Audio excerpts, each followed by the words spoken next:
Lebuh Raya ni ada kata politik, ada kata tidak politik, ada kata sungguh. Saya nak tegaskan di sini ialah tidak ada unsur politik dalam Lebuh Raya ni. Secara ringkasnya inilah yang ditegaskan oleh YB Saloh apabila YB Saloh mengutarakan Lebuh Raya Rakyat Kota Baru Kuala Krai dulu. Tidak ada unsur politik. Saya masih ada guntingan akhbar YB Saloh dalam fail saya simpan apa yang dicakap statement yang telah dibuat oleh YB Saloh. Briefly, secara ringkasnya, Lebuh Raya Kota Baru Kuala Krai ini termasuk dalam rancangan Malaysia ke-5 1986. 14 tahun campur 13 tahun 27 tahun dimasukkan di dalam rancangan Malaysia ke-5 86, tetapi ditiadakan selepas itu. Tak ada. Mari pula Central Spine Road CSR ataupun jajaran tulang belakang tengah. Tulang belakang tengah ni daripada Kota Baru, Kuala Krai, Gua Musai, Kuala Ipis, Jerantuk, out sampailah sempadan Negeri Sembilan sepanjang 400 km pun tak jadi lagi. Maka kerajaan pada ketika itu di bawah pimpinan Datuk Mentara Setia, Menteri Besar Tok Guru, berhasrat untuk membina sendiri jalan ni. Sebab tunggu, sebab kata YB Saloh dah, tunggu tak boleh, tak jadi. Dan kita sebagai satu kerajaan mesti memikirkan bagaimana nak membina jalan ini sendiri. Maka keluarlah idea untuk buat secara PFI, Private Financing Initiative, dengan pelawaran, reka bentuk, banner dan transfer. Bayarnya melalui harta, aset yang ada dalam Kelantan, termasuk lombong, termasuk balak, termasuk tanah pertanian. Kena faham bahawasanya kita nak jalan ni, kita tak ada piti, tapi kita ada harta. Kalau supaya kita nak pergi Mekah lah, kita nak pergi Mekah tak ada piti, harta ada, jual harta tu, pergilah Mekah. Maka dirundinglah sampai peringkat akhir. Saya rasa Saloh, YB Saloh tahu dia hang guru peringkat akhirnya. Cuma soalannya mengapa ditimbul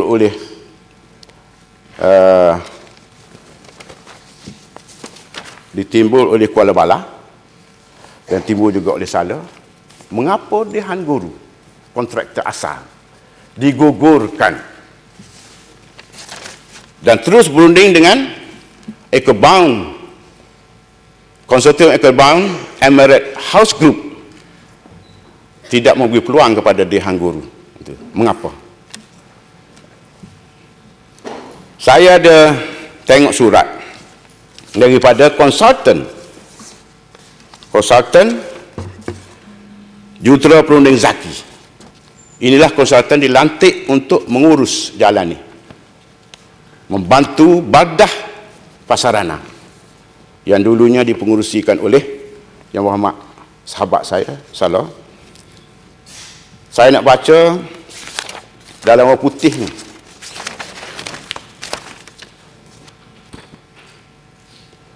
We would like to remind you that we require your decision.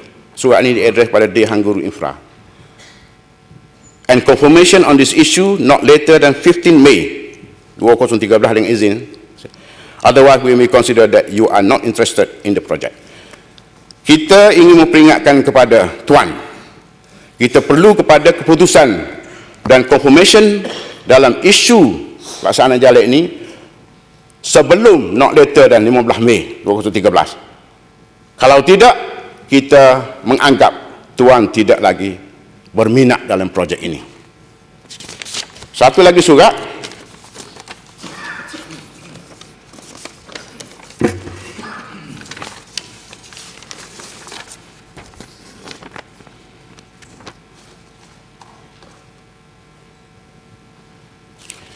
upon recent discussion and instruction by Baldah Tayyibah, Pasaran Kelantan, Sdn Bhd, we wish to inform that your request for extension of time will not be considered. In other words, it is confirmed that the date for your submission shall remain unchanged. Ini konsultan yang dilantik oleh Baldah memperakukan supaya kalau tidak ada sebarang respon daripada Angguru pada 15 hari bulan 5, maka dianggap Angguru tidak lagi berminat. Selepas itu tidak ada apa-apa koresponden selepas itu. Maka masuklah satu company konsortium Ecobank Sdn Bhd bersama-sama dengan Emirate House Group buat presentation kepada kerajaan negeri, dan kerajaan negeri bersetuju untuk dia submit proposal yang selengkapnya. Tidak setuju lagi, setuju dia masuk lagi proposal yang selengkapnya supaya kita boleh timbang. Maka proposal itu masuklah pertengahan bulan 9 dengan cadangan-cadangannya, dengan kosnya yang dicadangkan sebanyak 669 juta ringgit sepanjang 30 km dari Bukit Bakar ke Bukit Tiu. 669 juta ringgit. Kuala Kerai 29, dekat-dekat 30 km lah. Maka kita kata okey, kita nak jajaran dia, kita nak lukisan technical drawing dia. 2-3 hari lepas technical drawing sampai saya serah kepada Baldah untuk rundingan JKR. Kita nak nilai berapa sebenar kos projek ni, sama ada 669 ke 500 juta ke 400 juta ke. Apabila kita buat penilaian, maka secara independen JKR buat penilaian, maka JKR akan mengatakan katakanlah projek ni 500 juta, maka kita panggil dia 500 juta saja. Kalau dia setuju, we go ahead. Kalau dia tak setuju, maka kita terminate situ. Kalau dia kata okey, dia setuju, maka kita akan tentukan aset kita yang nak jadi tukaran.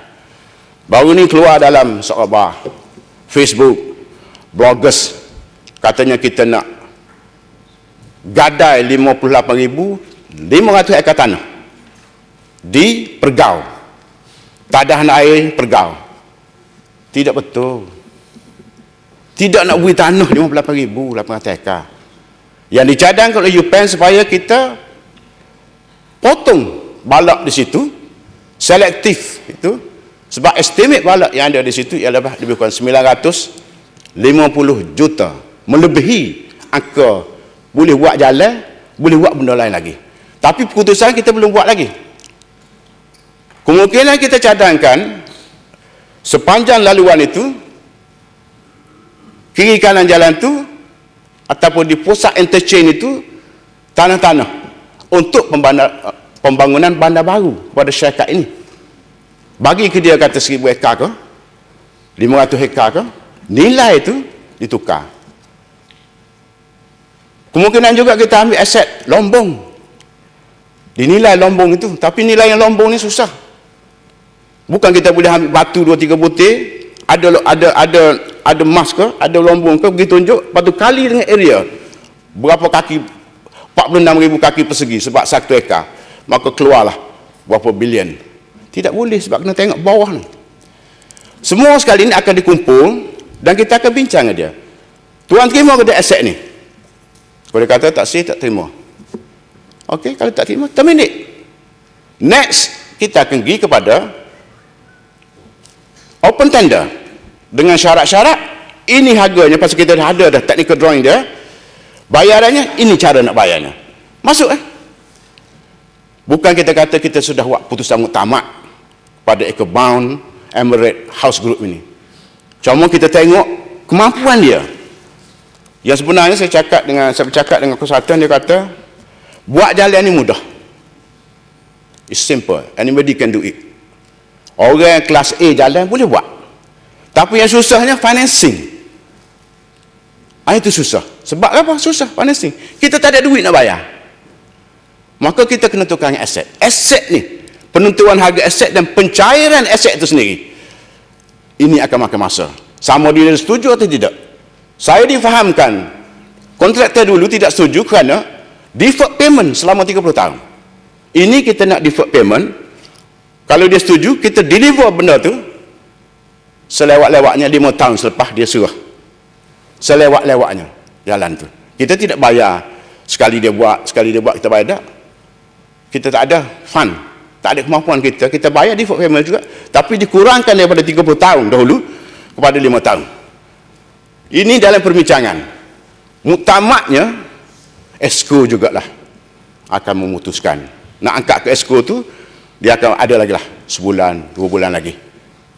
Jadi andaian yang kita buat, saya takut terganggulah ke itu tu.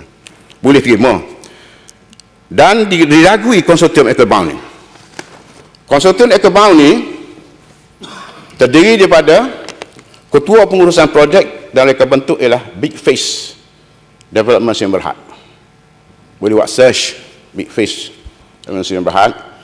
Jutera Perunding Zakbar Sdn Bhd, Nick Jai Associate Highway ni.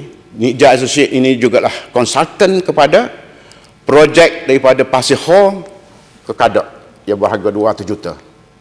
Dan dia jugalah, kalau dia proceed dengan sampai Kuala Kerai itu, dia jugalah konsultan kepada Kerajaan Persekutuan. Datuk Nick Pena sebagai pengurusi. Mega Jati Consult, Pakatan Arkitek. Kita buat, saya melihat ini, dan juga ada ini lokal, EcoBound juga panggil Emirates House Group, dan juga IDB. Baru ni IDB, Timbalan Presiden mari jumpa dengan Datuk Menteri Besar, dan juga Presiden daripada Emirates House Group tu sudah pun datang. Perundingan masih berjalan, dan kalau kita ada rezeki, insya-Allah Yang Muhammad Saleh, jalan ini seperti mana yang dihajati oleh Yang Muhammad Saleh dulu akan terlaksanalah. Dan kita doakanlah. Contohnya sekarang ni daripada Pasir ke Kadak, saya yang dibuat oleh Persekutuan, saya difahamkan setelah ditender, anggarannya lebih kurang 200 juta, milik tapak dianggarkan akan diberi pada akhir Oktober ni. Ini sepanjang 7 km saja. Selebih daripadanya 43 lagi tu, 43 km lagi tu nak sampai ke Macang tu, kita tak tahulah sama ada federal nak buat, dan selebih daripada Macang ke Kuala Kerai tu, insya-Allah kita akan buat. Tetapi saya dapat jaminan bahawasanya dia akan bertemu di satu titik. Dia tidak gigit tidak. Dia akan bertemu satu titik, jaminan daripada federal. Saya kata sekadar itulah apa yang disentuh di bawah portfolio saya, iaitu kerja raya, infrastruktur, utility dan IT. Mengenai IT, banyak dah YB Zul tolong saya kemarin, Kelantan Net dan sebagainya, penambahan 1.5 juta kepada perkembangan IT di Kelantan, dan insya-Allah Wi-Fi percuma akan dapat dinikmati oleh semua DUN pada akhir November ini, dan kelajuan tinggi broadband akan kita dapat nikmati sekurang selewat-lewatnya pada pertengahan tahun depan. Kerajaan memandang serius ke atas perkembangan IT ini, kerana IT inilah ilmu kepada rakyat kita, terutamanya anak-anak sekolah, murid-murid sekolah kita. Sekian, Assalamualaikum warahmatullahi wabarakatuh.